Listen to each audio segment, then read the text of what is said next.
días. Nuestra siguiente conferencia se titula Acciones ansiolíticas y antidepresivas de flavonoide glicina en la investigación preclínica. Para dar la conferencia nos acompaña el doctor Juan Francisco Rodríguez Landa, quien es biólogo y maestro en neuroetología por la Universidad Veracruzana y doctor en psicología por la Universidad Autónoma de México. Es investigador titular del Instituto de Neuroetología de la Universidad de Veracruzana e imparte cátedra en licenciatura, maestría y doctorado.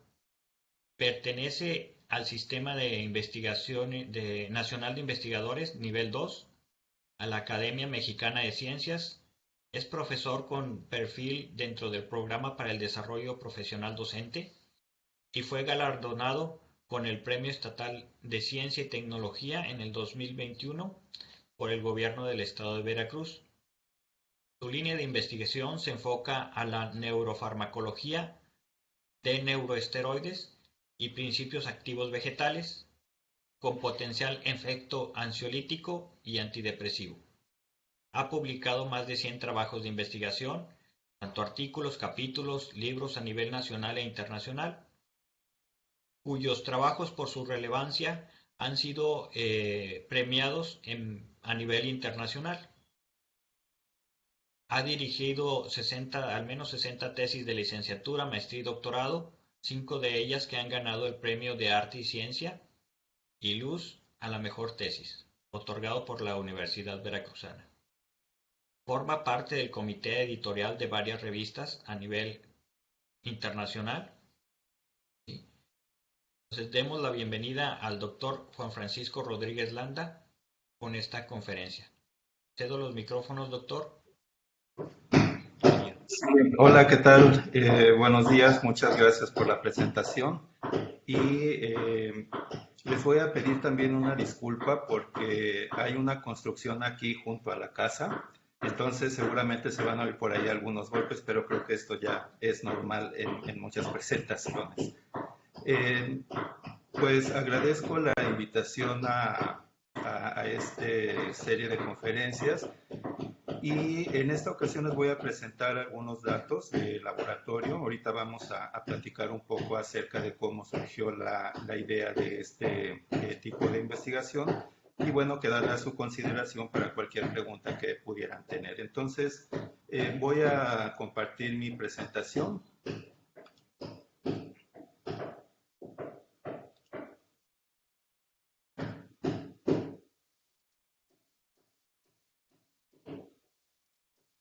Ahí ya la están viendo. Sí, ya se puede ver, doctor.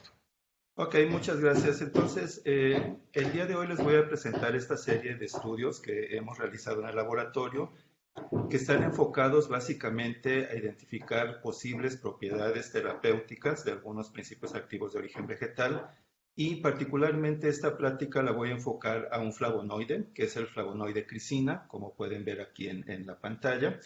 Y vamos a hablar acerca de los efectos que podemos identificar en ellos, tanto de manera conductual como también a nivel de cambios que se pueden llevar a cabo en algunas estructuras cerebrales.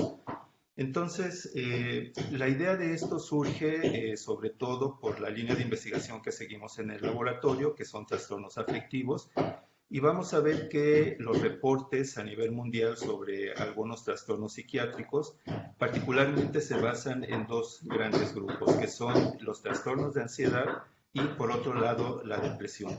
Y vamos a ver que en esta relación entre lo que es la ansiedad y la depresión, pues va a haber cierta relación, se van a compartir algunos factores neuroquímicos, neuroanatómicos, y parte de la farmacología pues también va a estar enfocada a entender cómo es que está funcionando ese cerebro. Entonces, hablando de estos dos desórdenes psiquiátricos, tanto la ansiedad como la depresión, pues vamos a ver que son alteraciones sobre todo del estado emocional del individuo.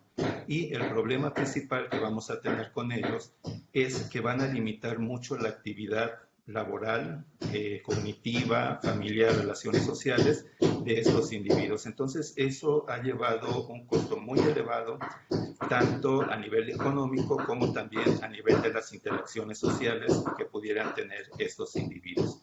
Entonces, a partir de esta idea de qué es lo que está ocurriendo en estos desórdenes que cada vez son más comunes a nivel mundial, es donde entra esta parte de la línea de investigación para evaluar potenciales efectos ansiolíticos y antidepresivos de algunos principios vegetales como ansiolíticos o antidepresivos.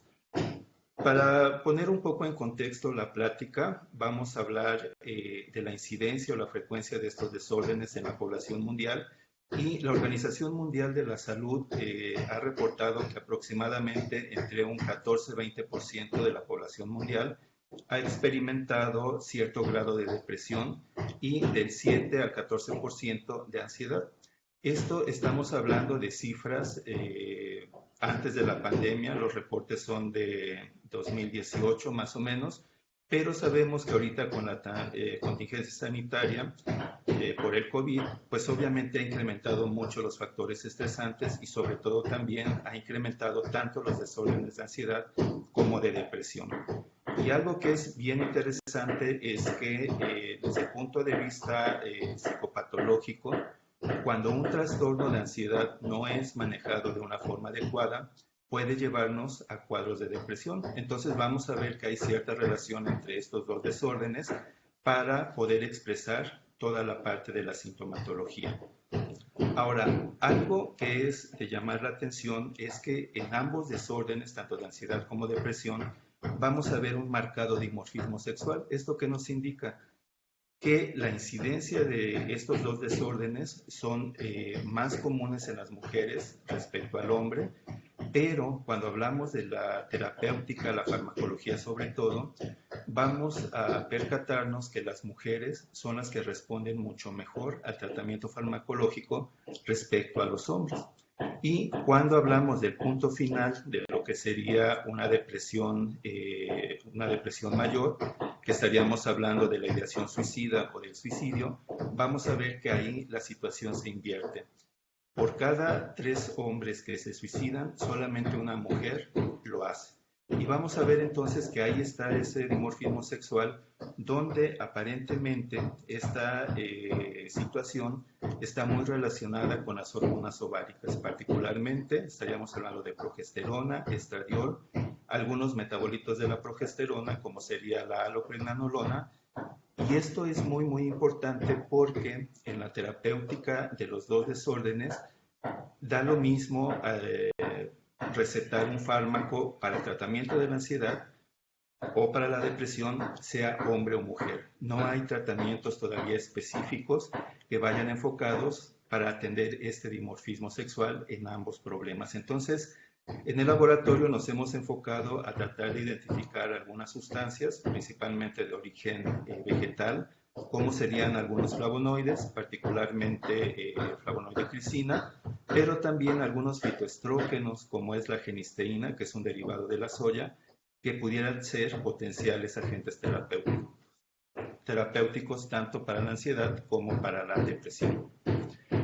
Para contextualizar un poco en los trastornos de ansiedad y la depresión, sabemos que su etiología es multivariada, ¿no? Hay muchos factores los que pueden estar involucrados, desde aspectos psicológicos, sociales, bioquímicos, genéticos, anatómicos, pero particularmente llama la atención la cuestión bioquímica, sobre todo por los cambios que hay a nivel de las concentraciones de hormonas ováricas, particularmente, como la progesterona y el estradiol, que ellos, como sabemos, además de las funciones reproductivas que hay en cada uno de los individuos, pues también hay modificaciones a nivel de la neuroquímica cerebral, de la neuroanatomía, que van a impactar en la severidad de los síntomas, tanto de la ansiedad como de la depresión.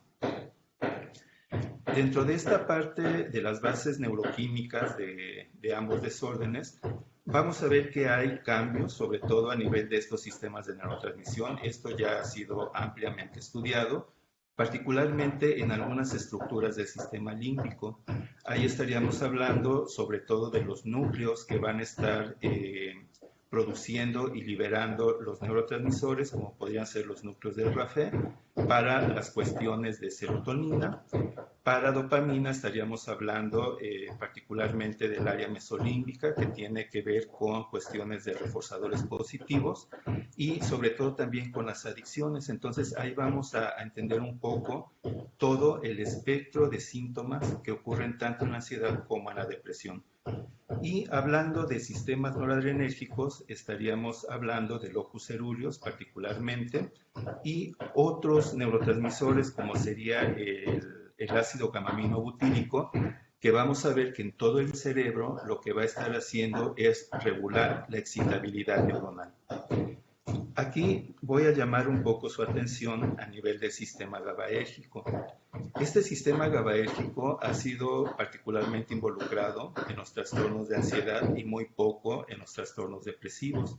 Sin embargo, vamos a ver que estos neuroesteroides, principalmente la progesterona y sus metabolitos alfa reducidos como la alopregnanolona, también interactúan con este sistema GABAérgico.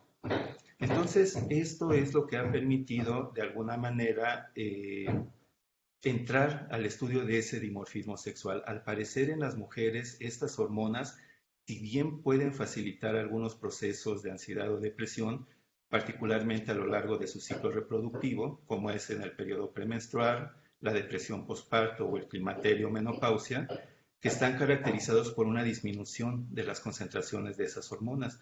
Pero cuando esas hormonas aumentan, por ejemplo en el periodo de la ovulación o durante la gestación, principalmente en los 3 últimos meses de gestación, pues vamos a ver que hay cierto estado placentero en las mujeres. Entonces, ahí se ha tratado de explicar cómo es que los neuroesteroides intervienen en la modificación del sistema GABAérgico y por lo tanto en la regulación de la ansiedad y la depresión, cosa que no ocurre con los hombres o en los machos de otras especies, puesto que esas cantidades de hormonas son muy bajas. Y ustedes dirán, bueno, ¿y qué tiene que ver ese neuroesteroide con los flavonoides? Pues vamos a ver que algunos flavonoides lo que hacen es interactuar con esas hormonas y sobre todo ejercer efectos muy parecidos a lo que hacen la progesterona, por ejemplo, o la alopregnanolona. Entonces, al parecer, este flavonoide crisina, tiene un perfil farmacológico muy parecido a la alopregnanolona. Y ahorita vamos a ver cómo es que esa característica del flavonoide nos permite explorar si puede haber un efecto benéfico para aplicarlo como una potencial terapia ansiolítica o antidepresiva, o si todo lo que se ha reportado, sobre todo en la medicina tradicional, pudiera no ser del todo apoyado ya bajo un estudio controlado a nivel de un laboratorio. Entonces, bajo estas consideraciones en el laboratorio, lo que tenemos como parte de esa teoría es esto que vemos aquí en esta lámina. Tenemos al receptor GABAérgico, sabemos que es una unidad pentamérica y reconoce a diferentes sustancias, y esas sustancias que generalmente van a producir efectos inhibitorios se va a estar regulando por la entrada de iones cloro, particularmente a través de este receptor, que es un receptor ionotrópico. Y vamos a ver que reconoce, obviamente, al ácido gamma-aminobutírico, que es su ligando endógeno, también a los barbitúricos y el alcohol. Y vamos a ver que, particularmente con el alcohol, podemos tener efectos inhibitorios, pero en cierto momento también excitatorios que van a provocar esa euforia. Y por otro lado, tenemos un sitio de unión también a benzodiazepinas. Sabemos que para el tratamiento de la ansiedad, uno de los fármacos más utilizados hasta hace poco era el diazepam y sus derivados, que lo que van a hacer es modular precisamente a este receptor GABAérgico. Y también se ha demostrado que estos neuroesteroides pueden interactuar con este receptor, principalmente progesterona y alopregnanolona, para regularlo. Y esta regulación lo que va a provocar aparentemente son efectos ansiolíticos o antidepresivos, e incluso se les ha denominado como ansiolíticos y antidepresivos naturales endógenos. ¿Esto a qué nos ha llevado? En el laboratorio hemos evaluado el efecto principalmente de alopregnanolona como una potencial terapia ansiolítica antidepresiva. En la actualidad, apenas en el 2019 fue autorizado por la FDA un medicamento que el principio activo es alopregnanolona, particularmente para el tratamiento de la depresión postparto. Entonces vean aquí la relevancia que tiene identificar moléculas que puedan ser destinadas a grupos específicos de pacientes que tengan una ansiedad relacionada con disminución hormonal o, en el caso de la depresión postparto, con una caída abrupta de esas concentraciones de hormonas. Entonces, esto que hemos estudiado en el laboratorio a nivel de neuroesteroides, ahora lo estamos llevando a cabo también en algunos flavonoides y particularmente el flavonoide crisina, que es esta estructura que tenemos acá marcada en color rojo. Y la pregunta es si este flavonoide también pudiera interactuar con el receptor GABAérgico para producir esos efectos ansiolíticos o antidepresivos, utilizando modelos experimentales como una herramienta para poder identificar o refutar esa posibilidad. Entonces, vamos a ver que al identificar los efectos que pudieran tener esos efectos farmacológicos, pues obviamente el impacto va a ser a nivel del desarrollo de terapias alternativas o complementarias para el tratamiento de estos dos desórdenes.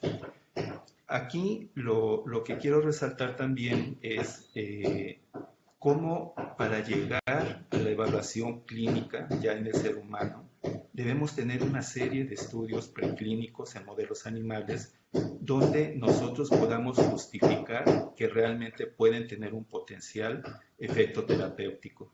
Entonces, todos los trabajos que estamos realizando en esta etapa preclínica es para que en el siguiente paso podamos entrar ya a la investigación clínica basada en personas que tengan ansiedad o depresión, pero ya bajo un contexto de que esto puede tener ese potencial. Este es solamente un ejemplo con el flavonoide crisina, pero esto puede aplicar a cualquier otra sustancia de origen natural o sintética que se puede estar tratando de evaluar como una potencial terapia terapéutica, ¿no? Entonces, estos modelos que les voy a presentar pues están basados particularmente en el análisis conductual, pero llevan mucho de la parte de neurofarmacología y psicofarmacología. Entonces, a través de estas herramientas, como les digo, cualquier sustancia que se esté aislando o que pudiera extraerse de algún extracto o sintetizando, se puede evaluar para ver su potencial efecto como una terapia ansiolítica o antidepresiva, como sería el caso de estos estudios. Entonces, bueno, este flavonoide crisina es una 5,7 de hidroxiflavona. Este fue aislado de los extractos de esta planta, que es la pasionaria, particularmente de estas dos especies, de la corulia y la incarnata, y se logró aislar, entre otros flavonoides, está la pigenina también, y en algunos estudios que se realizaron por ahí de los años 80, 90, que fueron muy aislados, identificaron que tenían la capacidad de modificar la actividad neuronal. Entonces ellos lo que hacían eran estudios a nivel de cultivos in vitro de algunas neuronas y lo que evaluaron fue sobre qué tipo de receptores podían actuar. Entonces esa serie de flavonoides que fueron aislados de esta planta identificaron que tenían acciones sobre el sistema nervioso central. Ese fue un hallazgo muy importante porque eso de alguna manera podía validar lo que en medicina tradicional se había dicho, que estas plantas podrían tener esos efectos relajantes, sedantes en algún momento, y entonces ahora al tener identificados los principios activos que pudieran tener esa actividad, pues habría una gama muy amplia para poder ensayarlos, probarlos y ver si realmente podrían tener esa actividad terapéutica.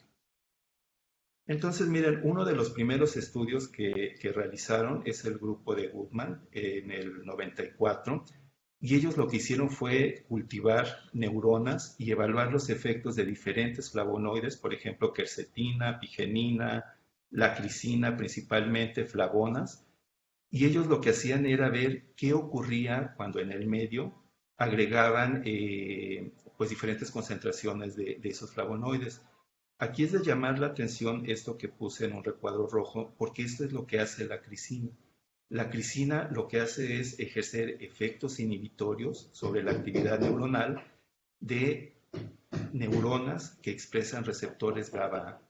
Recordemos que este receptor GABA a nivel cerebral es el involucrado particularmente en los trastornos de ansiedad y el diazepam actúa a nivel de ese receptor. Entonces vean cómo ahí se empieza a identificar esta sustancia natural que podría tener un efecto similar al diazepam.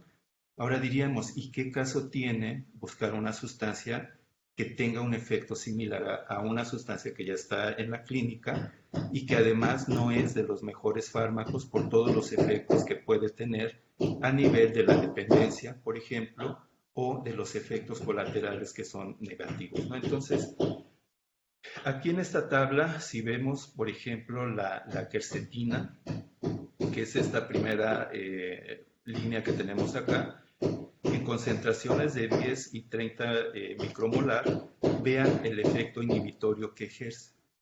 Y ustedes dirían, ok, esto entonces sería mucho mejor que lo que hace la crisina. Pero en este caso, ese efecto inhibitorio de la quercetina es muy alto. Entonces, lo que va a provocar no es un efecto ansiolítico per se, sino que va a provocar efectos sedantes que, pues obviamente, no van a permitir que el sujeto tenga una actividad normal. Entonces, es ahí por lo cual la crisina es uno de los principales flavonoides, porque vemos un efecto inhibitorio, pero que es leve. Entonces, esa podría ser una de las ventajas que podríamos tener con este flavonoide, porque a diferencia del diazepam, se comportaría particularmente como la quercetina. Entonces, ahí ya no tendría tanto sentido estudiarlo porque ya tenemos al diazepam como parte de esa referencia. Entonces, al ver que este flavonoide crisina ejerce estos efectos inhibitorios, posteriormente el grupo de Wolfman en el 94 lo evaluó a nivel conductual. Esto lo evaluó en este modelo que es laberinto de brazos elevados, y aquí cuando aumenta el tiempo en el estímulo aversivo, que sería un brazo abierto, ahorita les voy a explicar un poco más acerca de este modelo, aumenta, y vean cómo la crisina, 1 miligramo por kilogramo, lo que hace es aumentar ese tiempo donde está el estímulo aversivo. Entonces, esto quiere decir que se disminuye la ansiedad. Y ellos adicionalmente lo que hicieron fue antagonizar con flumazenil, que es un antagonista que bloquea el sitio de unión de benzodiazepinas, y lo que ellos encontraron fue que cancelaba el efecto de la crisina. Entonces, este es un hallazgo importante porque de alguna manera, tanto a nivel in vitro, en cultivo celular, como en un animal completo, podemos ver ese potencial. Sin embargo, estos autores, por alguna razón, dejaron estos estudios, ya no siguieron explorándolo, pero Zanoli en el año 2000 volvió a replicar este estudio utilizando otro modelo experimental, que es el de luz-oscuridad. Y acá, en el primer estudio, vean que no hay un referente de fármaco clínicamente eficaz, y en el de Zanoli, ellos incluyen el diazepam como una referencia. Entonces, aquí lo que podemos ver es que el diazepam ejerce este efecto ansiolítico por aumentar el tiempo donde está el estímulo aversivo. La crisina, vean que tiene prácticamente el mismo efecto que el diazepam, pero cuando se antagoniza con el flumazenil, que recordemos que es un antagonista del sitio de unión de benzodiazepinas, el efecto se cancela parcialmente. Diríamos, ok, entonces el receptor GABA podría estar involucrado ahí, pero vean cómo estos estudios abren la puerta para explorar más este flavonoide, pero se limita únicamente a una sola concentración. Entonces aquí la pregunta era si al aumentar las dosis podríamos tener también efectos indeseables como ocurre con el diazepam, o si los efectos se podrían perder. Entonces, estos estudios que no son de nuestro grupo de trabajo, los retomamos nosotros para poder evaluar curvas dosis-respuesta y otros efectos más allá de la conducta, como les voy a mostrar a continuación. Entonces, miren, estos modelos que tenemos aquí son los que tenemos en el laboratorio, que ya están calibrados para evaluar sobre todo componentes de ansiedad, componentes de desesperanza, que sería como un equivalente a un estado de depresión experimental, y también la actividad locomotora, que nos permite identificar algunos cambios motrices asociados a los tratamientos. Y además lo complementamos con algunas técnicas de inmunistoquímica y de biología molecular a nivel de tejido cerebral para tener relación o una correlación entre la conducta y lo que está ocurriendo a nivel del cerebro. Entonces, en este modelo, en el de laberinto de brazos elevados, que es este que podemos identificar acá, vamos a quedarnos con la idea que los animales que pasan más tiempo en este brazo abierto tienen menos ansiedad. ¿Por qué? Porque están explorando ese estímulo aversivo. Este brazo no tiene ninguna pared, está elevado a 50 centímetros del suelo y eso les provoca ese grado de ansiedad, que sería un cierto grado de ansiedad tipo fobia a las alturas o a los espacios abiertos. Y un animal que pasa más tiempo en los brazos cerrados se considera más ansioso. Entonces, quedémonos con esa idea de que un fármaco ansiolítico va a disminuir el tiempo en el brazo cerrado y aumentará el tiempo en el brazo abierto. Lo mismo ocurre con este otro modelo, que es el modelo de luz-oscuridad. Generalmente los roedores prefieren estar en las partes oscuras, en las partes iluminadas. Es un estímulo aversivo que aumenta su estado de ansiedad.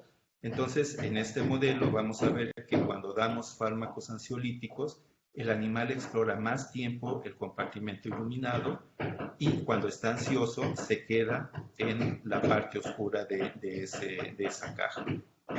En el caso del modelo de desesperanza, que es de nado forzado, sabemos que los animales cuando están en esa desesperanza se quedan inmóviles por mucho tiempo. Y cuando damos fármacos que son clínicamente eficaces para el tratamiento de la depresión, los animales nadan mucho más tiempo en este estanque. ¿Eso qué implica? Que está aumentando su motivación por tratar de escapar de esta situación de apremio. Mientras que cuando están desesperanzados, pues ya no hacen ningún intento por tratar de escapar, ¿no? Entonces, aquí en este modelo recordemos que cuando disminuye la inmovilidad se considera un efecto tipo antidepresivo. Y la parte de la actividad locomotora nos permite evaluar sobre todo que los fármacos que estamos utilizando no provoquen sedación o tampoco alguna alteración motora que tenga que ver con la coordinación, que eso es algo bien importante. Entonces, estas son las herramientas conductuales con las que trabajamos en el laboratorio. Complementamos con técnicas de inmunistoquímica, particularmente análisis de la expresión de la proteína FOS en diferentes estructuras del cerebro y también la expresión de proteínas para algunos receptores, particularmente receptores a serotonina, que son los involucrados en el trastorno depresivo. Entonces, los datos que les voy a presentar a continuación son trabajos que han derivado de esta línea de investigación. Y en este primer estudio, vean que está relacionado sobre todo con cuando hay una falta de hormonas. Este estudio se realizó en un modelo de menopausia quirúrgica, donde se extirpan los ovarios a las ratas hembras, que sería un equivalente de lo que ocurre en la mujer cuando por alguna causa médica tienen que extraer los ovarios. Pensemos en un quiste, en un cáncer de ovario, donde lo tienen que retirar, y entonces las concentraciones de hormonas disminuyen, particularmente estrógenos, progestágenos, y eso se ha relacionado con un aumento de la ansiedad. Y vamos a ver que eso ocurre también en la menopausia natural, donde hay una caída de los niveles hormonales. Entonces, aquí en esta gráfica tenemos un grupo vehículo, tenemos estas 4 dosis, son miligramos por kilogramo de peso de flavonoide crisina, y como referente tenemos al diazepam. Recordemos que en este modelo, cuando aumenta el tiempo en el compartimento iluminado, que es el estímulo aversivo, se considera un efecto ansiolítico. Entonces, aquí podemos observar que las dosis de 2 y 4 miligramos de crisina aumentan ese tiempo, por lo que se considera un efecto tipo antidepresivo. Y vean que este efecto es muy, muy parecido al del diazepam. Recordemos que en los estudios anteriores la dosis de 1 miligramo tenía ya un efecto significativo, tenía un efecto ansiolítico, pero el fallo de esos estudios es que mezclaban tanto machos como hembras en los mismos grupos. Entonces ahí pues perdemos un poco el control en cuanto a la cantidad de hormona que pudieran tener las hembras y eso podría anular o facilitar esos efectos ansiolíticos.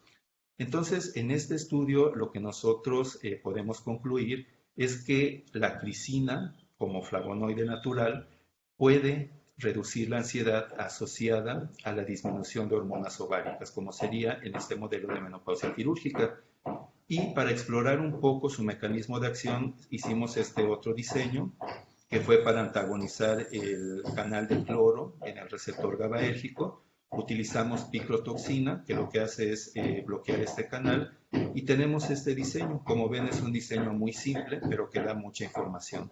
Tenemos el grupo vehículo, el grupo tratado con picrotoxina, que es el antagonista, el grupo tratado con crisina, que es la dosis de 2 miligramos, que es la que tiene el efecto ansiolítico, y después antagonizamos el receptor y administramos la crisina y observamos que el efecto que produce la crisina sola se pierde. Entonces, la conclusión de este estudio es que efectivamente este flavonoide tiene ese efecto tipo ansiolítico y que está regulado al menos por el receptor GABAérgico. Aquí no podemos hablar todavía de algún sitio de unión en particular, porque la crisina lo que hace es bloquear el canal completamente, ¿no? Pero sí sabemos que el sistema GABAérgico es el que está involucrado. Ahora, siguiendo con estas cuestiones de las hormonas, si influyen o no en los efectos ansiolíticos, otro estudio de nuestro laboratorio, lo que hicimos fue evaluar este efecto en hembras con el ovario intacto y lo evaluamos en 2 fases de su ciclo estral, que sería el proestroestro, que esta sería un equivalente en la mujer a la etapa ovulatoria, y en el metaestrodiestro, que sería un equivalente a el periodo premenstrual. Y sabemos que en las mujeres, en ese periodo premenstrual, hay grados de irritabilidad, ansiedad, algunos síntomas depresivos que incluso se asocian con el síndrome premenstrual o síndrome disfórico premenstrual, que está relacionado por la caída de las concentraciones de hormonas ováricas. Entonces, tratando de ver si este flavonoide pudiera amortiguar el efecto de esa caída de hormonas, realizamos este estudio. La primera barra, la blanca, son grupos vehículo. En proestroestro los niveles de hormona están elevados. En metaestrodiestro los niveles de hormonas están disminuidos. Entonces, si vemos la barra blanca, la primera barra blanca de este grupo de proestroestro y metaestrodiestro, vemos que hay una diferencia significativa entre ellos. ¿Esto qué nos está indicando? Aquí hablamos de tiempo en el brazo abierto. Este, que tiene más tiempo en ese brazo abierto, se considera menos ansioso que este que está acá. Este tiene ansiedad. Entonces vean cómo ahí se reproduce lo que vemos en la clínica, particularmente en la mujer, y ahora al administrar el flavonoide crisina o diazepam, que es estas 2 barras, vean cómo en el proestroestro no tenemos ningún efecto, no hay ningún efecto adicional. Pero en el metaestrodiestro, donde las hormonas están disminuidas y administramos tanto crisina como diazepam, vemos que aumenta ese tiempo de exploración como si estuvieran en la fase de proestroestro. Esto es un efecto ansiolítico que puede ser novedoso por las condiciones en las que se encuentran estas hembras, y vean que cuando administramos nuevamente la picrotoxina, cancelamos los efectos, tanto de diazepam como de crisina. Y este efecto pues lo vemos particularmente en los 2 grupos de animales.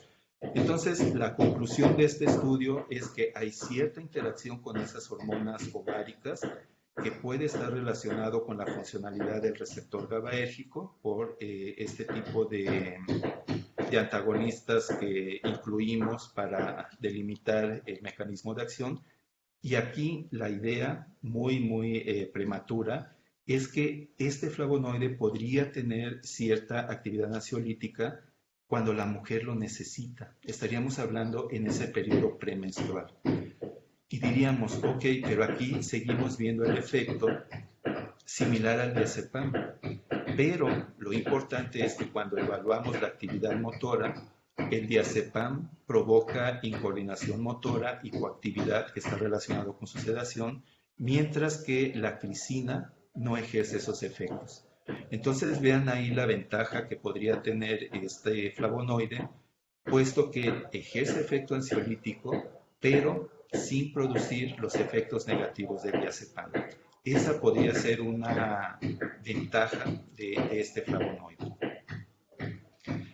Ahora, la siguiente etapa, que es este artículo que está ahorita en arbitraje, lo que evaluamos fue nuevamente en la fase de proestro y diestro los efectos del flavonoide crisina, pero ahora no fue administrado por vía sistémica, sino lo que quisimos ver es o empezar a delimitar cuál es la parte neuroanatómica involucrada en el efecto de este flavonoide, y lo que hicimos fue, a través de estas técnicas de cirugía estereotáxica, microinyectar directamente en el área CA1 del hipocampo, que sabemos que es un área involucrada tanto en la ansiedad como en la depresión, y que los fármacos ansiolíticos y antidepresivos también ejercen algunas de sus acciones sobre este sistema.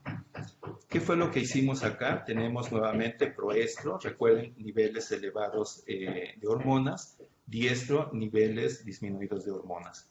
Administramos crisina, diferentes concentraciones, y además administramos el neuroesteroide alopregnanolona, que es un derivado de progesterona. Vean lo interesante de este asunto. En el proestro, la barra negra nos indica menos ansiedad. Recuerden que hay mayor cantidad de hormona. Y vean lo que ocurre en el diestro. Las hormonas disminuyen y entonces aquí hay mayor ansiedad. ¿Por qué? Porque vemos esta disminución en donde está el estímulo aversivo, ¿no? Que es el brazo abierto. Vean lo que ocurre cuando nosotros administramos estas dos concentraciones de crisina o las equivalentes de alopregnanolona. Vean cómo el tiempo de exploración se reduce. ¿Esto qué nos está indicando? Que esas ratas se están poniendo más ansiosas. Y diríamos, entonces no es muy bueno que digamos, es que va a depender de la condición endocrina del sujeto. Entonces aquí efectivamente no podríamos decir que cuando hay concentraciones adecuadas de hormonas se pudiera administrar esta sustancia, sino que sería para grupos particulares, sobre todo cuando hay disminución de estas hormonas y vemos que tenemos efectos ansiolíticos con concentraciones de 0.5, tanto de crisina como de alopregnanolona. Entonces, nuevamente, espero que vayan siguiendo la plática de que este tratamiento en un futuro podría estar destinado únicamente a la fase del periodo premenstrual. Evitar esa complejidad de síntomas que ocurren en el periodo premenstrual sin ejercer los efectos negativos de otros fármacos, ¿no?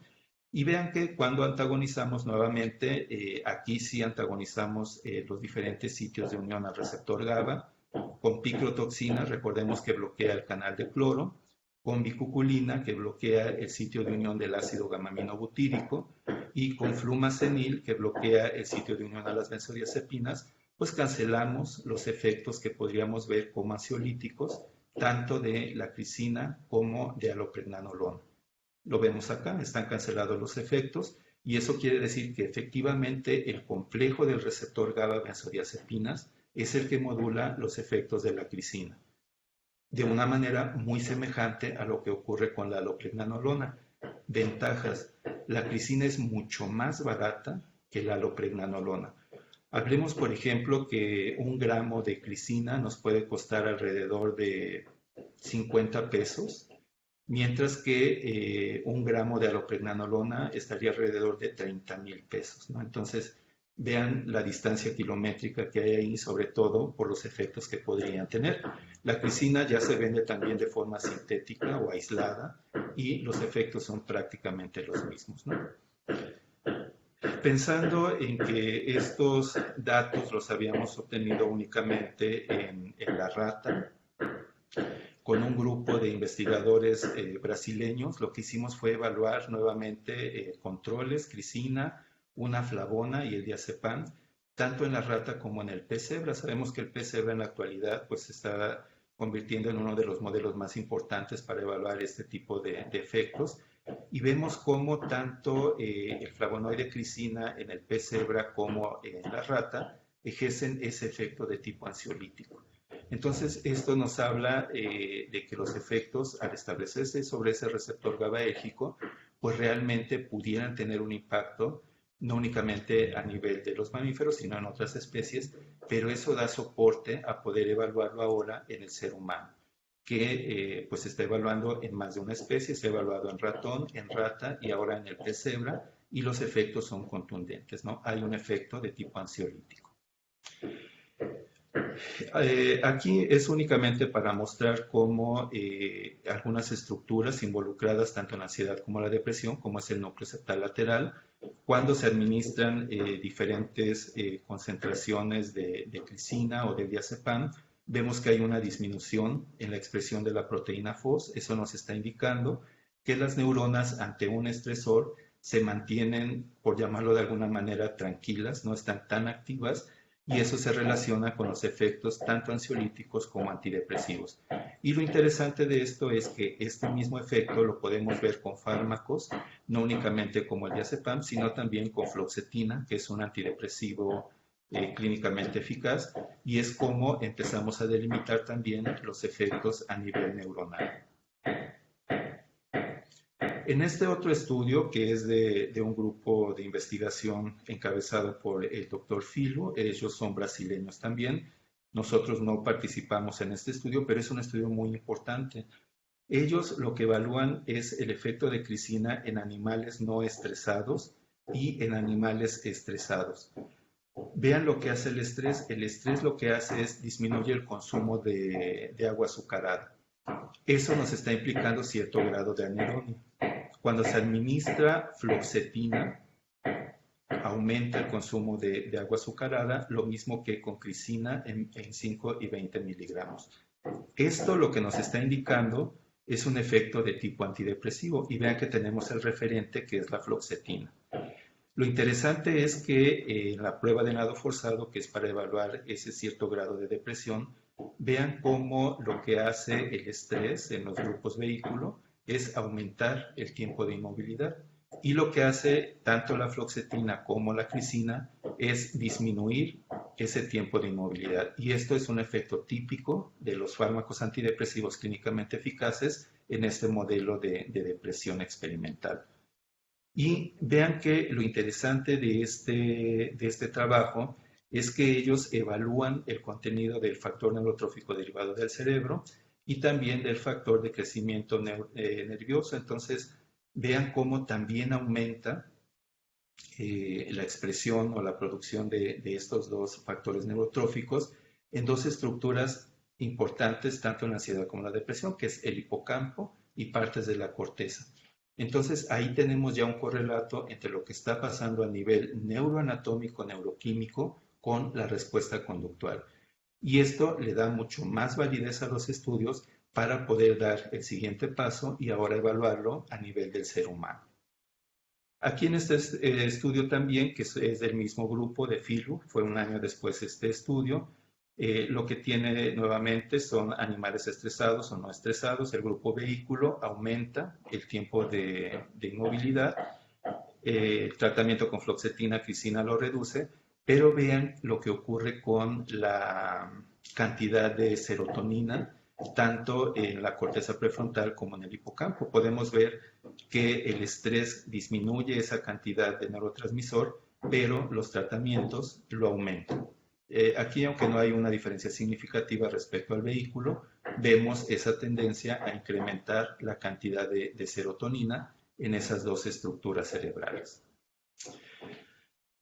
Continuando con esta idea de qué es lo que ocurre, interacciones entre la crisina con neuroesteroides, en este trabajo de nuestro grupo de investigación, lo que evaluamos fue crisina y lo comparamos con progesterona y alopregnanolona. Aquí vemos que aumenta la latencia en el modelo de nado forzado, disminuye el tiempo de inmovilidad, y esto se interpreta como un efecto de tipo antidepresivo. que es el efecto que provocan los antidepresivos tricíclicos o la fluoxetina, ¿no? Que es un inhibidor selectivo de la recaptura de serotonina.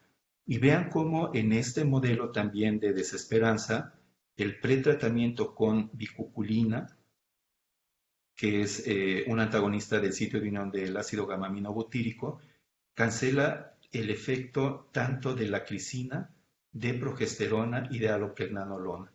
Entonces aquí lo que tenemos es ese mecanismo de acción, que ese flavonoide tiene un mecanismo muy parecido al de los neuroesteroides y la conveniencia es que no provoca los efectos negativos del diazepam o de alguna benzodiazepina.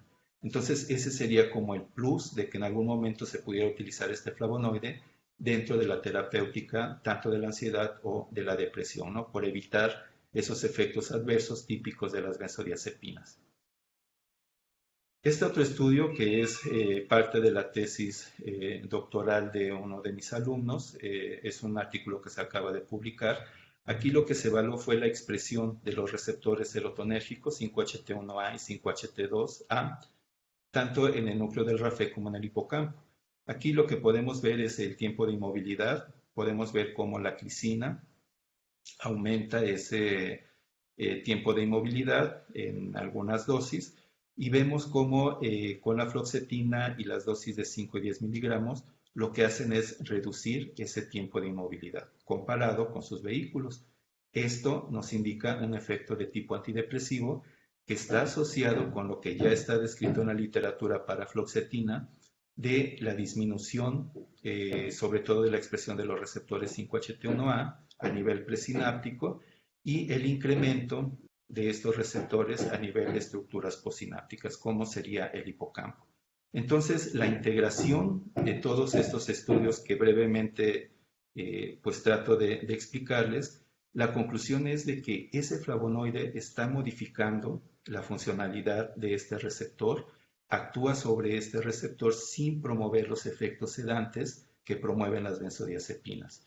Y la característica es que el mecanismo de acción involucrado para este flavonoide es el mismo que ocurre con los neuroesteroides. Y los sitios de unión tanto para benzodiazepinas, el ácido gamma-aminobutírico o el canal iónico están involucrados en ambos casos, tanto en el flavonoide como en esos neuroesteroides. Entonces, la conclusión de esta serie de estudios es que ejerce efectos ansiolíticos antidepresivos por la activación de los receptores GABAérgicos y además promueve también el incremento de factores neurotróficos como es el BDNF y el factor de crecimiento nervioso, que recordemos que estos están muy involucrados a nivel de el mantenimiento neuronal.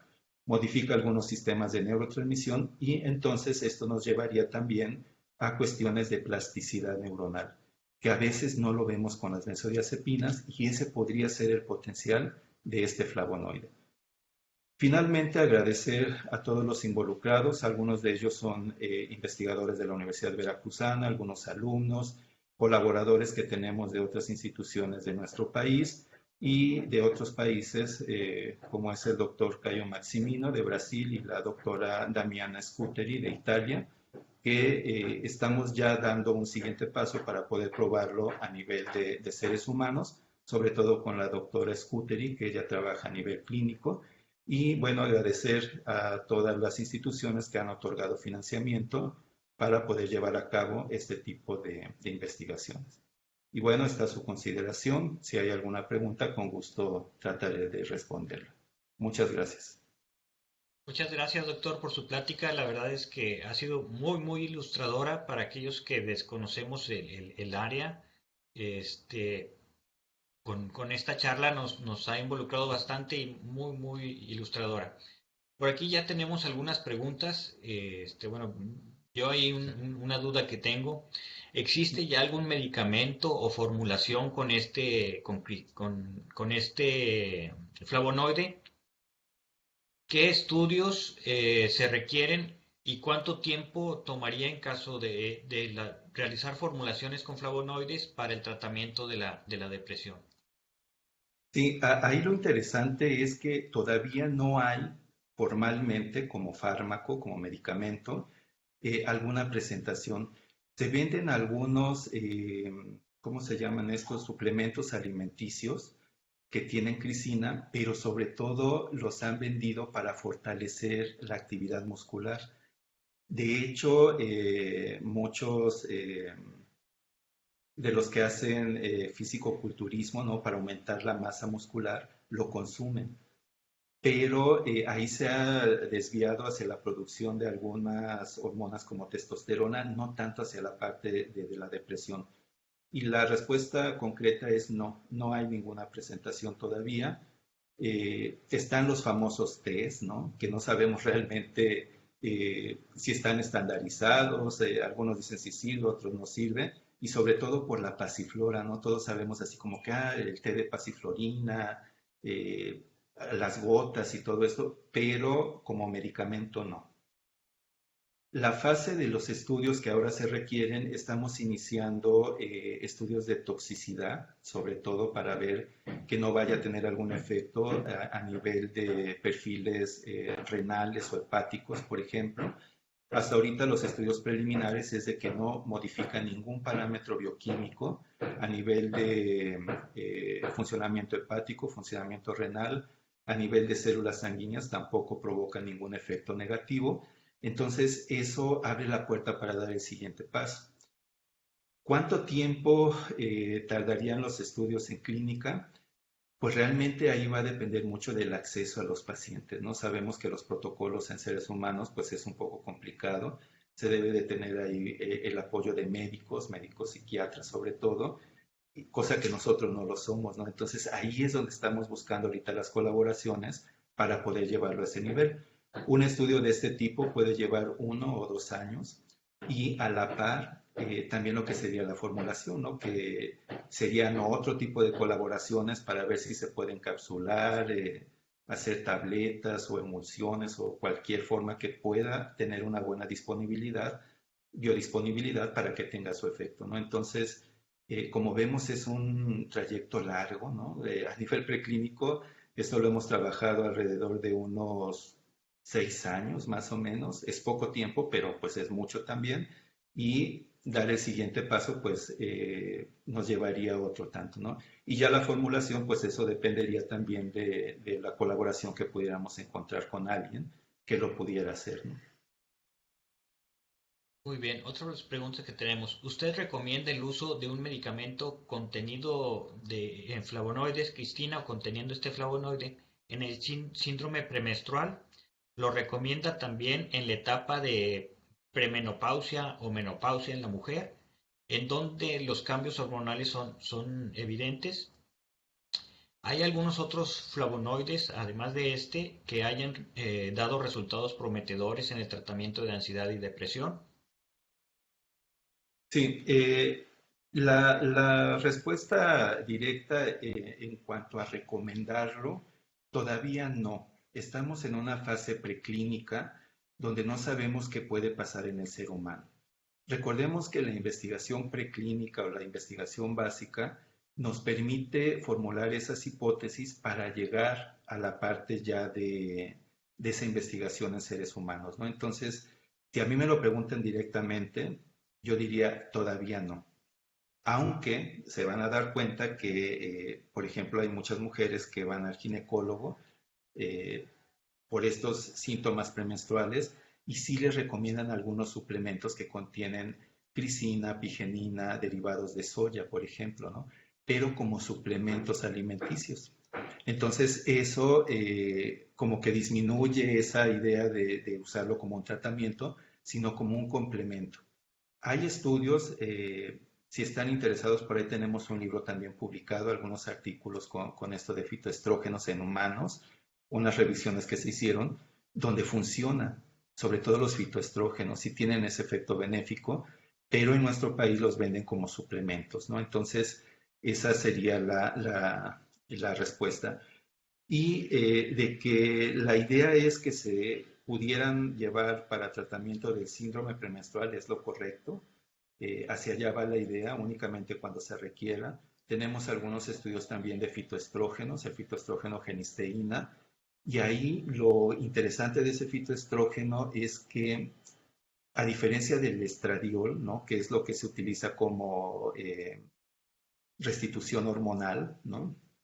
En los tratamientos para estas mujeres que tienen niveles bajos de estrógenos, es que el estradiol actúa sobre los dos tipos de receptores, los alfa y los beta, a estrógenos. Y sabemos que en el caso particular de los beta, están relacionados con activación de algunos oncogenes que pueden desencadenar ahí algunos problemas de cáncer, ¿no? Asociado a la hormona. Mientras que la genisteína no actúa sobre ese receptor. Entonces ahí es el beneficio, porque tiene su efecto ansiolítico sin la posibilidad de desarrollar algún tipo de activación de oncogenes. Incluso hay estudios que no son de nuestro grupo que han encontrado que tiene efectos anticancerígenos, ¿no? Tanto en modelos in vitro como in vivo, y ese sería como el plus, ¿no?